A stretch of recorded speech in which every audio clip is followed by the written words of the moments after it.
اور بکثرت تجھے یاد کریں۔ اللہ تبارک و تعالی نے فرمایا، موسیٰ تمہاری تمام دعائیں قبول کر لی گئیں۔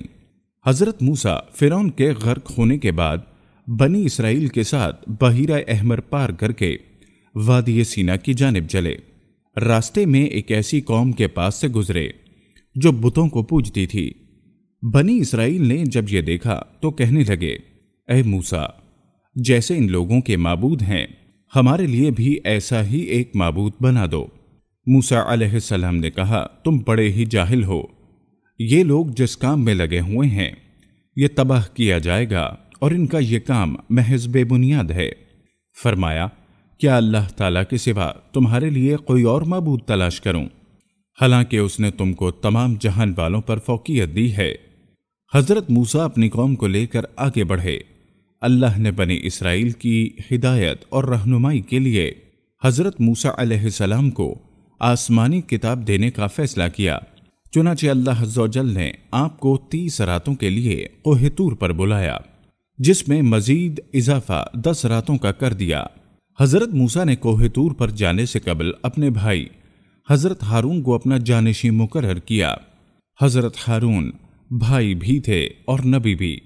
حضرت موسیٰ وقت مقررہ پر کوہ طور پہنچے اور پروردگار سے ہم کلام ہوئے تو کہنے لگے، اے میرے پروردگار، مجھے اپنا جلوہ دکھا دیجئے، میں آپ کو ایک نظر دیکھ لوں۔ ارشاد ہوا، تم مجھ کو ہرگز نہیں دیکھ سکتے، لیکن تم اس پہاڑ کی طرف دیکھتے رہو، اگر وہ اپنی جگہ پر برقرار رہا تو تم بھی مجھے دیکھ سکو گے۔ اور جب ان کے رب نے پہاڑ پر تجلی فرمائی تو تجلی نے اس کے پڑخچے اڑا دیے اور موسیٰ بے ہوش ہو کر گر پڑے۔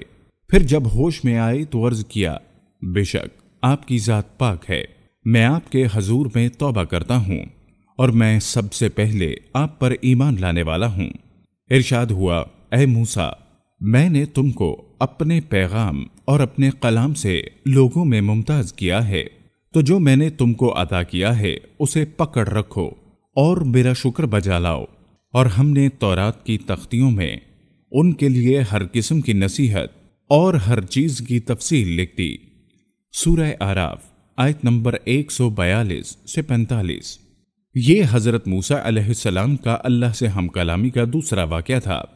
حضرت موسیٰ علیہ السلام جب 40 راتوں کے لیے کوہ طور گئے تو پیچھے سامری نامی ایک قبطی نے، جو حضرت موسیٰ کا پڑوسی تھا اور بظاہر آپ پر ایمان لا کر ساتھ ہو گیا تھا، بنی اسرائیل سے سونے کے زیورات اکٹھا کر کے ایک بچڑا تیار کیا، جس میں اس نے حضرت جبرائیل علیہ السلام کے گھوڑے کے سموں کے نیچے کی مٹی بھی شامل کر دی۔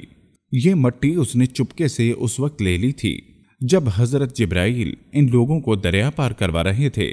یہ بچڑا جب تیار ہو گیا تو یہ کچھ بیل کی آواز نکالتا تھا، یعنی جب اس میں ہوا داخل ہو جاتی تو اس میں سے گائے یا بیل کی آواز نکلتی۔ ابن قصیر، اس آواز سے سامری نے بنی اسرائیل کو گمراہ کیا اور بولا، یہی تمہارا اصل معبود ہے۔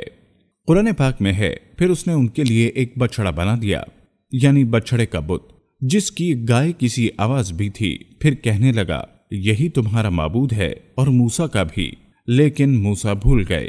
القرآن۔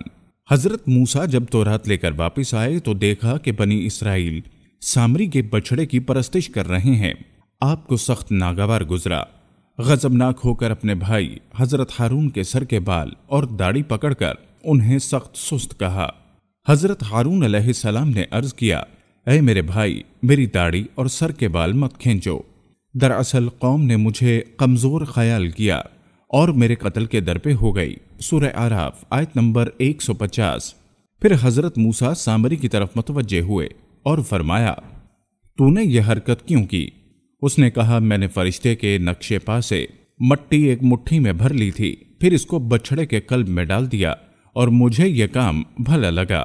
حضرت موسیٰ نے کہا، اچھا جا، دنیا کی زندگی میں تیری سزا یہی ہے کہ تو کہتا پھرے گا مجھے نہ چھونا، اور تیرے لیے ایک اور وعدہ ہے، یعنی عذاب کا، جو تجھ سے ٹل نہ سکے گا۔ سورہ طٰہٰ آیت نمبر 95 97۔ اور پھر ایسا ہی ہوا، سامری عمر بھر یہی کہتا رہا، مجھے نہ چھونا، کیونکہ اسے چھوتے ہی چھونے والا اور سامری دونوں شدید بخار میں مبتلا ہو جاتے۔ پھر وہ انسانوں کی بستی سے نکل کر جنگل میں چلا گیا، جہاں جانوروں کے ساتھ زندگی گزاری اور عبرت کا نمونہ بن گیا۔ حضرت موسیٰ نے اس کے بچھڑے کو جلا کر دریا میں پھینک دیا۔ یہ تھا کوہ طور کا قصہ اور بنی اسرائیل کی نافرمانیوں کے واقعات کہ کیسے اللہ رب العزت نے ان پر بے شمار انعام فرمائے، لیکن وہ پھر بھی سرکشی کی روش پر برقرار رہے۔ اللہ رب العزت ہمیں بھی اپنی نافرمانیوں سے بچائے اور صبر و شکر کی زندگی عطا فرمائے، آمین۔ السلام علیکم ورحمۃ اللہ وبرکاتہ۔